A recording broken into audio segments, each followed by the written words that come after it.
오늘 증시 토크 주제는 조금 무거운 제목으로 타이틀을 잡았습니다. 주식시장을 비관주의로 본다면 어떤 그림이 그려질까? 자, 참 암울한 제목이지요. 비관적인 생각으로 주식시장을 바라보다 보니까요. 한편 그 속에서 불안함 속에 현실적인 모습도 눈에 띄었습니다. 자, 오늘 증시 토크 제가 제목을 이렇게 잡아봤는데요. 여기 좀 당혹스러워 하실 분들도 많을 것 같습니다. 아니, 러펀드 이성수 매번 긍정적인 이야기를 하더니 오늘 왜 이렇게 타이틀을 비관적으로 잡았느냐. 오늘 증시 토크 끝까지 함께 해주시면서 저의 이야기 하나하나 들어주시기 바라겠습니다. 구독, 좋아요, 알림 설정 꼭 부탁드리면서 증시 토크 시작하도록 하겠습니다. 자, 주식시장 반등 분위기 좋습니다. 올 봄에도 지금 3월 들어서도 훈훈한 온기가 1월 증시에 이어서 2월 증시 그리고 3월 증시에도 이어지고 있습니다. 그런데 시장 한켠에서의 비관론 만만치 않죠. 미국의 기준금리 인상이 지속이 되고 있고 그리고 미국의 장단기 금리차가 역전되어 있는 상황에서 둠스데이, 운명의 그날이 언젠가는 찾아올 것이다. 이제 큰일 났다. 이러한 의견들도 만만치 않고 그 논리 또한 틀린 말은 아닙니다. 그렇기 때문에 우리가 주식시장을 볼 때 긍정적인 부분도 봐야 되겠지만 비관주의가 보는 시각도 함께 생각해 볼 필요가 있겠습니다. 그렇다면 비관적인 관점에서 주식시장을 본다면 현재 주식시장은 어떤 모습일까요? 어떻게 채색을 해야 될까요? 자, 오늘 증시 토크에서 이야기를 드릴 텐데 앞에서 보셨던 타이틀들 증시 비관주의로 본 우리의 미래, 불안함 속 현실. 이 증시 토크 제목은요, 제가 오늘 챗 GPT에게 자극적으로 제목 써달라고 한번 부탁을 해서 뽑아본 제목이에요. 제가 왜 챗 GPT에게 자극적인 제목을 써달라고 했느냐? 다 이유가 있습니다. 다 이유가 있어요. 요즘 이렇게 비관적으로 제목 안 쓰면 조회수가 안 나오기 때문입니다. 그런 것도 있고, 자, 하나하나 보도록 하시죠. 이제 표정에, 의미심장한 부분이 있죠. 자, 비관적인 관점 하나 보도록 하겠습니다. 자, 지금 우리가 둠스데이, 아마겟돈에 접어들고 있다라는 가장 큰 근거 중에 하나, 바로 장단기 스프레드가 역전되어 있는 상황이고, 그 역전되어 있는 폭은요, 어마어마하죠. 이게 거의 한 90bp 가까이 됩니다. 이 정도 수준이면요, 1981년 가을 어느 날 이후로 봤을 때 거의 몇 년입니까? 41년, 반 기간 동안의 장단기 스프레드 역전된 것보다도 가장 최고로 깊은 역전폭을 만들고 있습니다. 자, 그런데요, 생각을 해보게 되면은 장단기 금리차가 역전이 되고 나면요, 지금 이렇게 제가 동그라미 친 부분이 역전이 된 시기들이에요. 그리고 난 다음에는 전 세계 금융시장이 뒤집어지는 일들이 찾아왔죠. 대표적인 상황들 한번 보도록 하겠습니다. 자, 여기 어디야? 여기 2000년대 중반이에요. 2000년대 중반, 2006년, 이렇게. 요 역전되고 난 다음에 어떤 일이 있었습니까?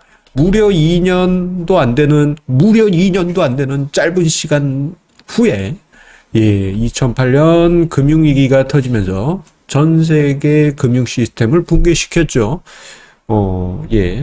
정말 짧은 시간이었네요. 저런 일도 있었고요.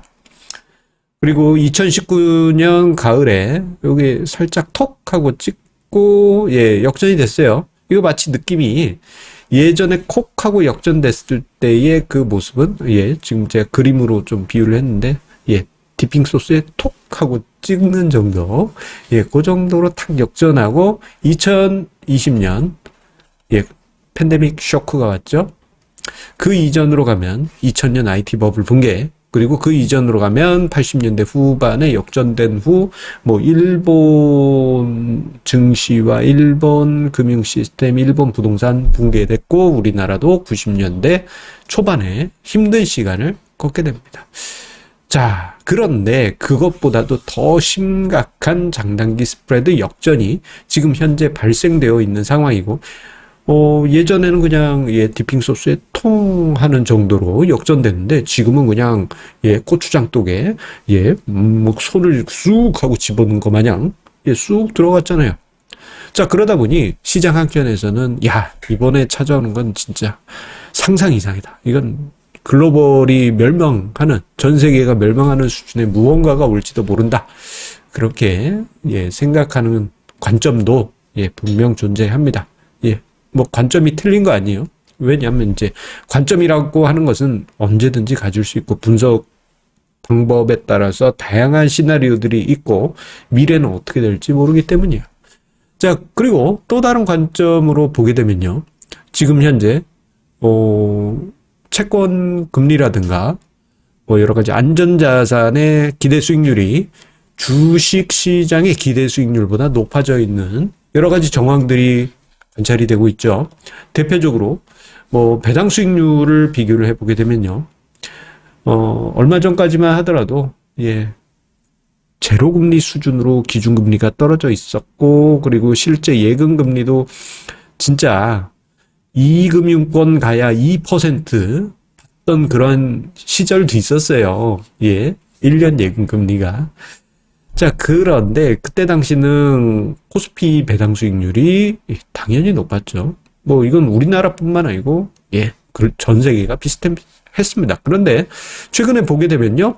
1금융권 예금 금리가 이게 낮아진 거긴 합니다. 많이 낮아졌어요. 3.8%더라고요. 이건 이제 배당 수익률보다 훨씬 높은 수준이죠. 그러다 보니 사람들이 안전자산에 대한 선호가 높은 것이 현실이고, 그뿐만 아니고 주가 수익률이라는 게 있습니다. 이제 퍼라고 해서 이제 주가를 이익으로 나는 주가를 주당 순이익으로 나는 주가 밸류에이션 상대 가치 측면의 중요한 지표죠. 그런데 이것을 역수로 하게 되면요, 주가 수익률이라고 해가지고 역수하면 어떻게 됩니까?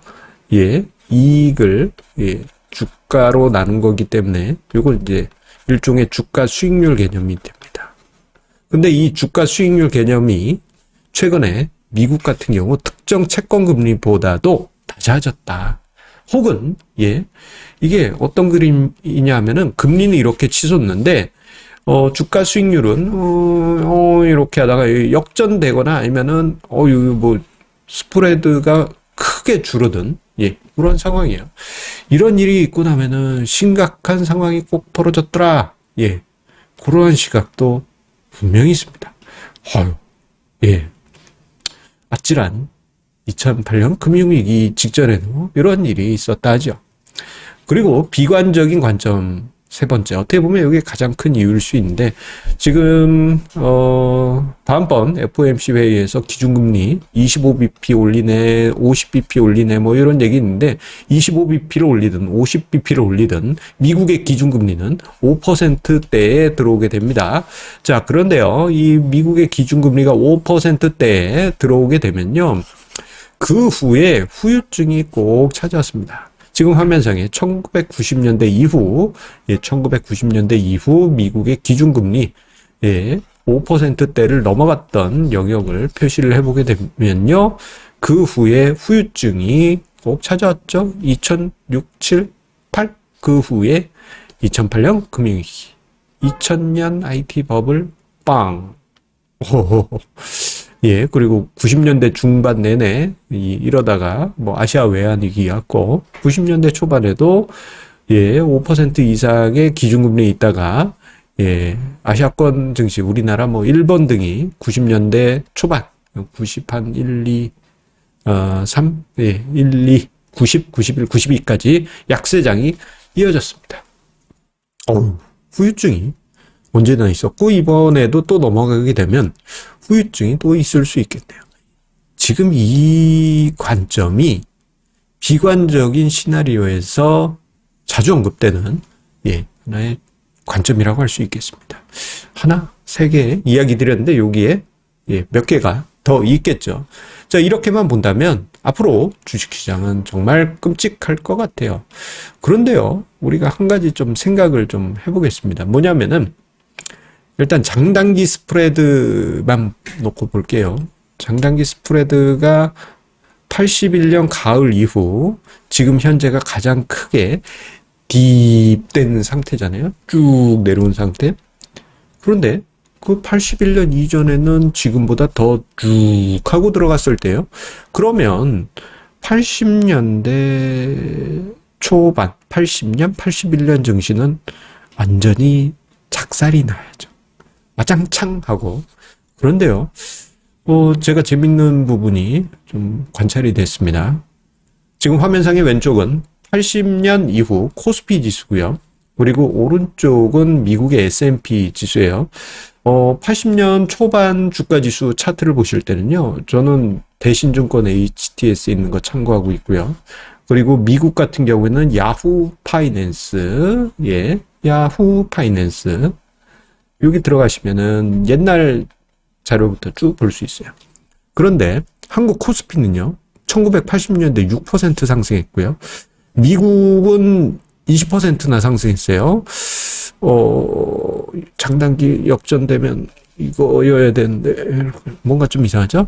81년에 우리나라 증시는 20% 이상 상승했어요. 뭔가 좀 이상하죠? 예. 그리고 미국은 81년에 폭락했습니다. 어느 정도 마이너스 9%라는 폭락이 있었다? 뭔가 좀 이상하지 않나요? 예. 우리가 생각하는 아마겟돈이 찾아올 만한 그러한 금융시장 가능성 분명히 있긴 합니다만 그 비관론에 무조건 매몰되어야 하는가에 대해서는 저는 물음표입니다. 예. 자, 앞에서 제가 증시 토크 제목을 좀 자극적으로 썼죠. 하지만 중요한 것은요. 결론은 뒷부분이죠. 우리가 비관적인 건 인정한다 하더라도 무조건 두려워해야 되느냐. 이 부분에 관해서 자, 우리가 과거 전례를 통해서 생각을 해볼 수 있겠고, 그리고 장단기 금리차 역전, 그리고 미국의 기준금리가 5% 넘어간 후에 뭔가 후유증 있을 수 있죠. 그런데 그게 바로 뻥이야 하고 터지는 경우도 있었지만 무려 2년이라는 짧은 시간 안에, 짧은 시간일까요? 2년은? 모르겠어요. 그 시간이 흐른 뒤에 터지는 경우도 있습니다. 제가 예상하건대 2년 안에 큰일이 생긴다? 예. 이것을 저는 이렇게 평가하고 싶어요. 제가 예상하건대 10년 안에 주식시장은 마이너스 30% 이상 하락하는 거 한 번 정도 있을 수 있고요. 지금보다 주가 지수가 더블 이상 상승할 수도 있겠죠. 10년 만에. 예. 기간이라는 건 그러한 부분이 있습니다. 예. 우리가 어느 것을 보느냐. 지금 현 시점에서 주식시장에서 무조건 비관적으로 봐야 되느냐. 그걸 무시하자는 게 아니고 거기에 비관론에 매몰되지 마시자. 그 이야기를 드리면서 오늘 증시 토크 마치도록 하겠습니다. 결론이 중요한데 중간에 이성수도 비관론 얘기하네. 역시 했는데 하신 분들 많으실 것 같습니다. 예, 증시 토크 끝까지 함께 해주셔서 감사합니다.